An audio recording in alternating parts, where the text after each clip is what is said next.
Meus irmãos, que possamos pedir a Jesus e a espiritualidade amiga que nos ampare nesse momento de estudo e reflexão do Evangelho de Jesus à luz da doutrina espírita.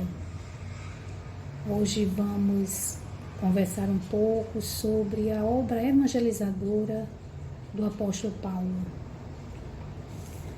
Sabemos que Paulo nasceu na era cristã em Tarso, na Cilícia, província de Roma, e um grande centro cultural, filosófico e econômico na época.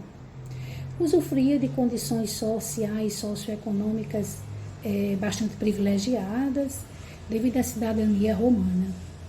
Formou-se em Jerusalém, onde recebera uma educação rigidamente judaica, baseada na interpretação da lei de Israel. Teve como seus professores Gamaliel, professores renomados gregos. Era um jovem atleta e esse preparo já era idealizado por Jesus. Paulo, com instrução de um jovem de condição social privilegiada, um jovem com preparo físico para toda essa missão a que Jesus lhe tinha como missão. De fariseu zeloso com a lei mosaica, ele tornou-se o anunciador do Cristo.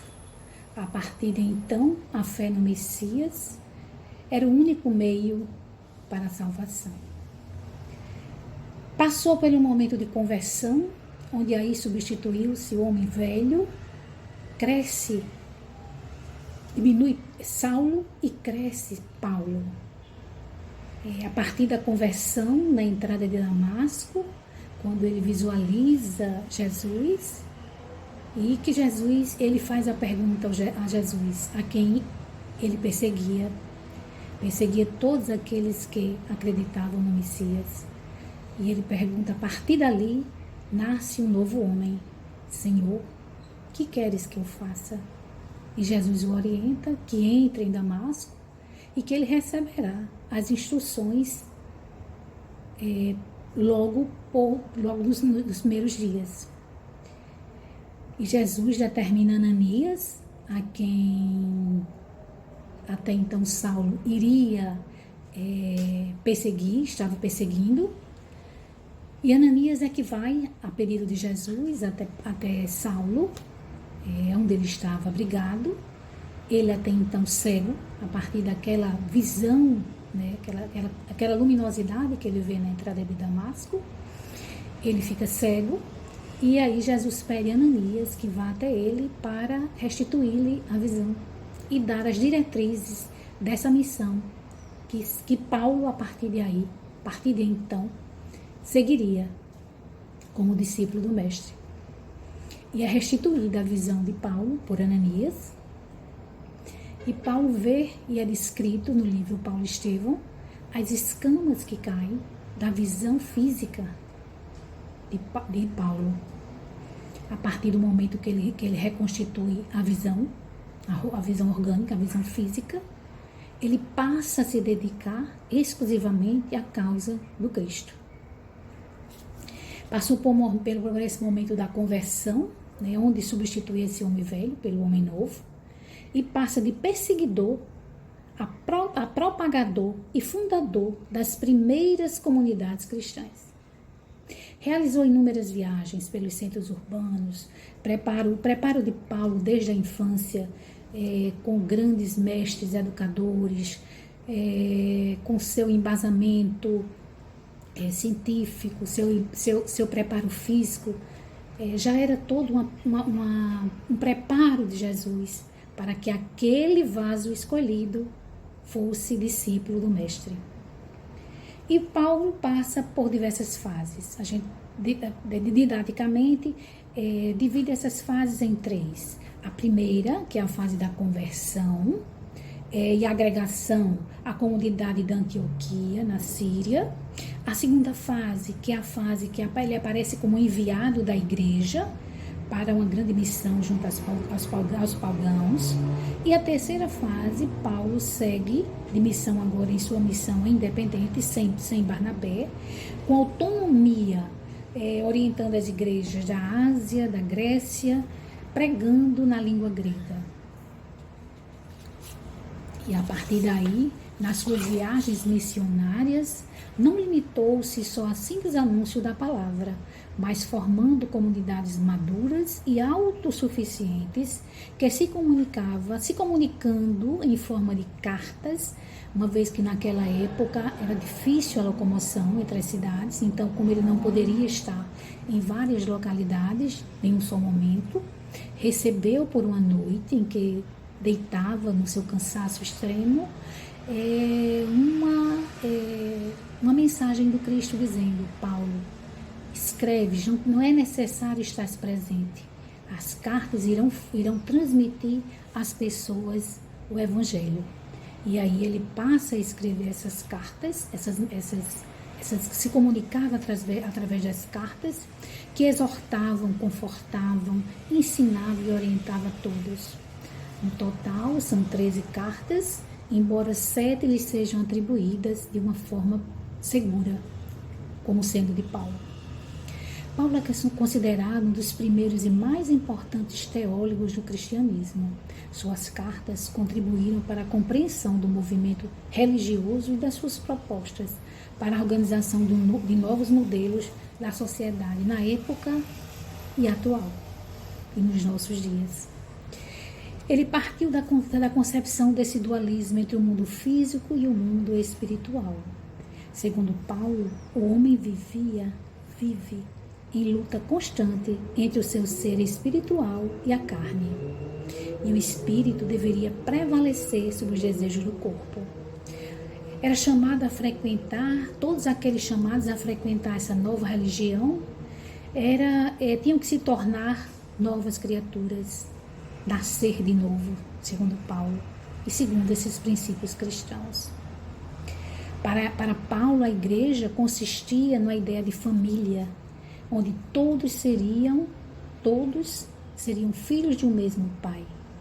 Então, todos os cristãos, independente de condição social, econômica, intelectual, letrados, servos, senhores, pobres, ricos, deveriam ser tratados com respeito, com igualdade, com solidariedade e com amor.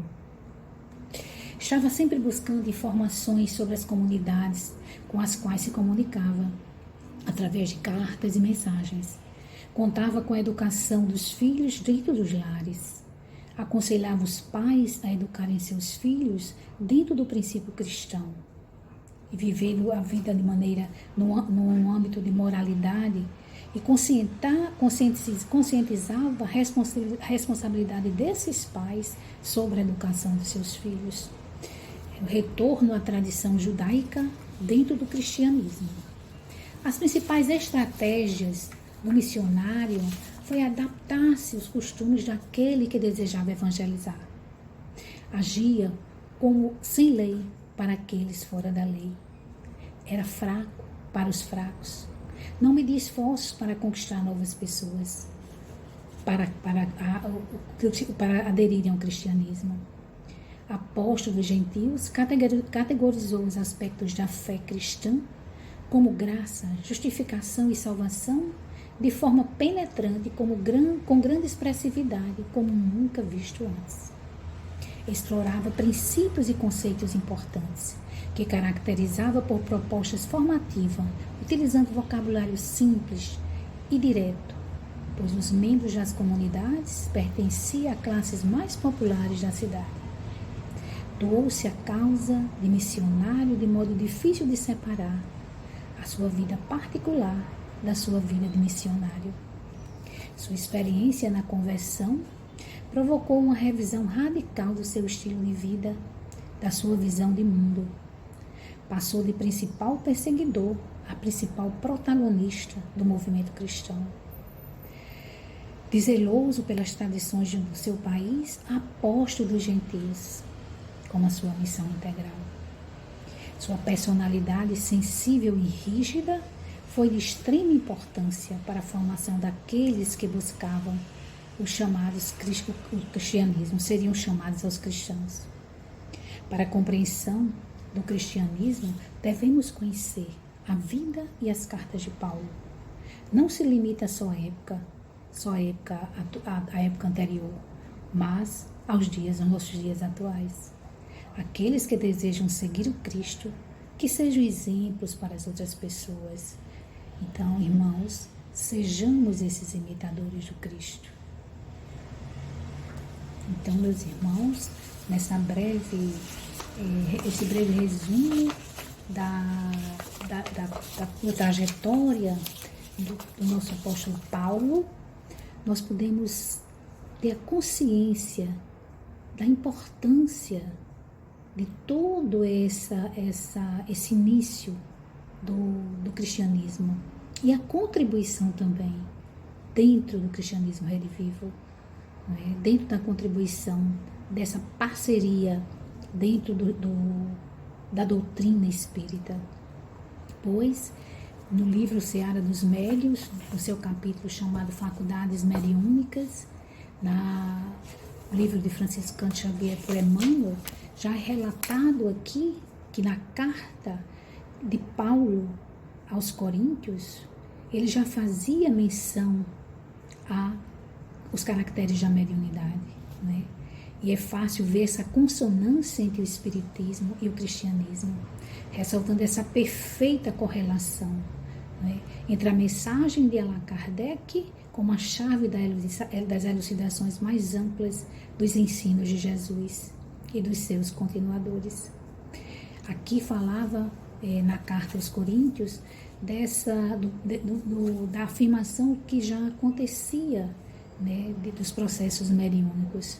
E no seu capítulo 12 da primeira carta de Coríntios, Paulo faz essa menção dos problemas da mediunidade, como se fosse um próprio autor espírita que o fizesse.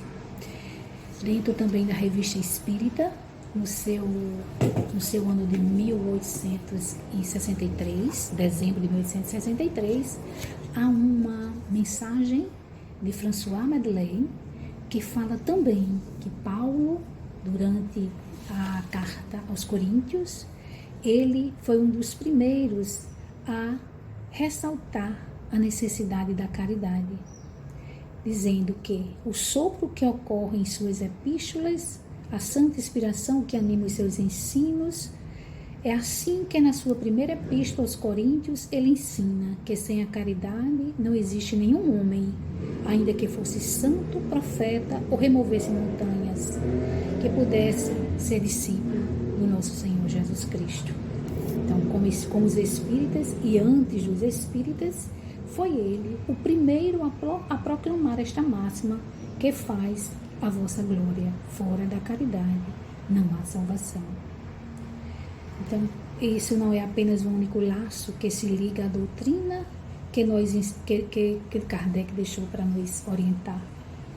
Então, Paulo, já nas suas cartas, já elucidava essa congregação do que a doutrina nos ensina, do legado que Paulo nos deixou para o cristianismo redivivo. Que possamos, meus irmãos, ler e estudar com muito carinho as cartas de Paulo, para sermos exemplos, seguirmos o exemplo de Jesus e sermos seguidores do Cristo, né? E sejamos imitadores do Cristo para todas as outras pessoas que estão conosco, ao nosso redor. Que a espiritualidade amiga possa nos amparar sempre, que possamos permanecer no estudo desta doutrina consoladora e que tanto nos acalenta quando precisamos, com explicações, usando sempre a razão e sensibilizando a todos que estão necessitados deste alento. Que possamos, meus irmãos, refletir sobre as cartas de Paulo e o seu legado para o cristianismo redivivo. Possamos estar em paz.